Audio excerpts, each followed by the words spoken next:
हमारे साथ है महाराज आचार्य संस्कृत यूनिवर्सिटी से प्रेसिडेंट अध्यक्ष किरण प्रजापति जी। आपका स्टूडियो में बहुत बहुत स्वागत है।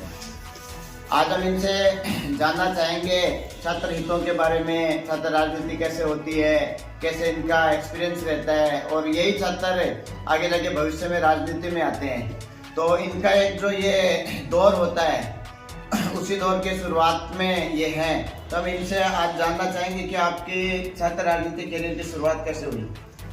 मैं बताना चाहूँगी आपको, मेरे जो छात्र राजनीति करियर की जो शुरुआत हुई वो अखिल भारतीय विद्यार्थी परिषद से हुई। अखिल भारतीय विद्यार्थी परिषद विश्व का सबसे बड़ा छात्र संगठन है। जब मैं शुरुआत में कॉलेज में जाती थी तो मैं वहाँ पे कैंपस में रही। फिर उसके बाद में मैं विद्यार्थी परिषद के लोगों से मिली। उसके बाद में मैंने परिषद में जाना शुरू किया। फिर जैसे हम कॉलेज में जाते हैं तो स्कूल में हम डेली जाते हैं, लेकिन कॉलेज में कभी कभार जाते हैं तो उतना शिक्षकों से, बच्चों से हमारा लगाव नहीं हो पाता और अब हम सबको जान नहीं पाते। इस कारण मैंने कैंपस में रहना स्टार्ट किया। परिषद से मैंने सीखा। उसके बाद में बहुत सारी समस्याएं रहती है जो बच्चे खुद कह नहीं पाते। उनको ऐसा लगता है कि भाई हमारे लिए कोई ऐसा होना चाहिए जो हमारी आवाज उठाए, क्योंकि शिक्षक भी रहते हैं तो अपनी, क्योंकि समस्या तो वहीं से उत्पन्न हो रही है ना। अगर शिक्षक उनको सोल्व कर दे तो हमारी जरूरत ही क्या रहेगी, पर वो करना नहीं चाहते तो उनके लिए हमें आगे आना पड़ता है उनकी समस्याओं के लिए। तो जैसे मैं कॉलेज के अंदर देखा तो मुझे ऐसा लगा कि अगर मैं इनके लिए कुछ कर सकती हूँ तो मुझे करना चाहिए। और फिर मैं विद्यार्थी परिषद में कंटिन्यू रही। उससे मैंने वहाँ से रीति नीति सीखी, सब कुछ कार्य सीखा। उसी के साथ मेरी परिषद की शुरुआत हुई। चलो, बहुत बहुत धन्यवाद। 2022 से 2025 के बीच में आपने कुछ कार्य बताए जो छात्र हितों के लिए किए हैं।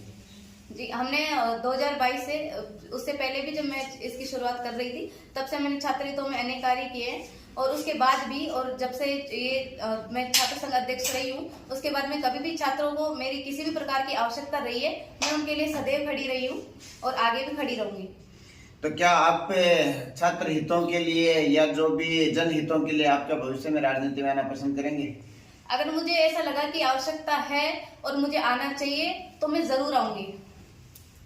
तो ऐसी कौन सी पार्टी जिससे आप ये चाहते हो कि मैं इस पार्टी को, या लोकतंत्र में बहुत सारी पार्टियां हैं जो वर्तमान में भी, जैसे भारतीय जनता पार्टी है, जैसे आप उन्हीं से जुड़ी एक शाखा एबीवीपी है जो स्टूडेंट्स को राजनीति में आने के लिए प्रेरित करती है। तो आपके भारतीय जनता पार्टी के बारे में आपकी क्या राय है? देखो, भारतीय जनता पार्टी और विद्यार्थी परिषद दोनों ही अलग है।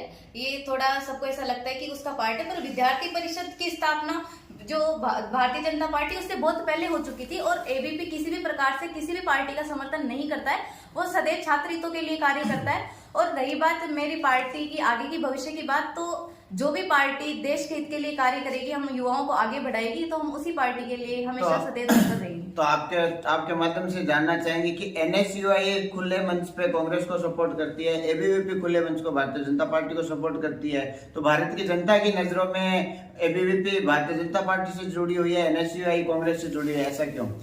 ऐसा नहीं है। एनएसयूआई जो संगठन है उसे कांग्रेस सपोर्ट करती है, पर आप देखिए जो बीजेपी है वो राजनीतिक पार्टी है और जो एबीपी है वो छात्र संगठन है। पर कभी भी एबीपी पहले इससे बना है। आप सोचिए, ध्यान देने की बात है कि विद्यार्थी परिषद है, उसकी स्थापना बहुत पहले हो चुकी थी। भारतीय जनता पार्टी उसके बाद में आई। तो वो जो हम जैसे स्टूडेंट, आज मैं विद्यार्थी परिषद में हूँ और कल को मान लो मैं बीजेपी ज्वाइन करती हूँ या कांग्रेस ज्वाइन करती हूँ, कुछ भी करती हूँ, तो मैं किसको सपोर्ट करूंगी? सदैव एबीपी को ही करूंगी।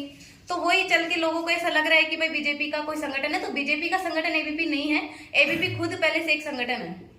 चलो ठीक है। आज एबीवीपी अगर बीजेपी को सपोर्ट करती है या कांग्रेस को सपोर्ट करती है, ये मायने नहीं रखता। छात्र राजनीति हो चाहे लोकतंत्र की राजनीति, जनहित में और छात्र हित में जो कार्य करते हैं वही अच्छी राजनीति होती है।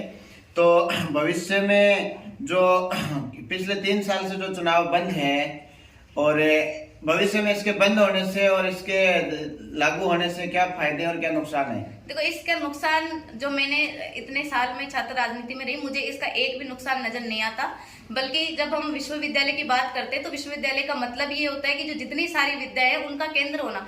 जब हम आर्ट्स, कला, विज्ञान, साइंस इनकी बात करते हैं तो इनके लिए हमको सबको सपोर्ट करते हैं, परिवार भी करता है, समाज भी करता है, सब करते हैं। लेकिन जब राजनीति की बात आती है तो उन्हें ऐसा लगता है कि इसमें कुछ नहीं है। बल्कि आप देखिए, जो देश चल रहा है हमारा, जो नए कानून लागू होते हैं, कुछ समस्याएं आती है, उनको सुलझाने के लिए राजनीति तो एक शब्द है उसके, जैसे आप एक विज्ञान है, वही सभी विश्व का उसके अंदर ज्ञान, उसको विज्ञान, उसी प्रकार राजनीति जो है अपने देश को चलाने की, तो वो गलत कैसे हो सकती है, पहले तो ये दिमाग से निकालना पड़ेगा।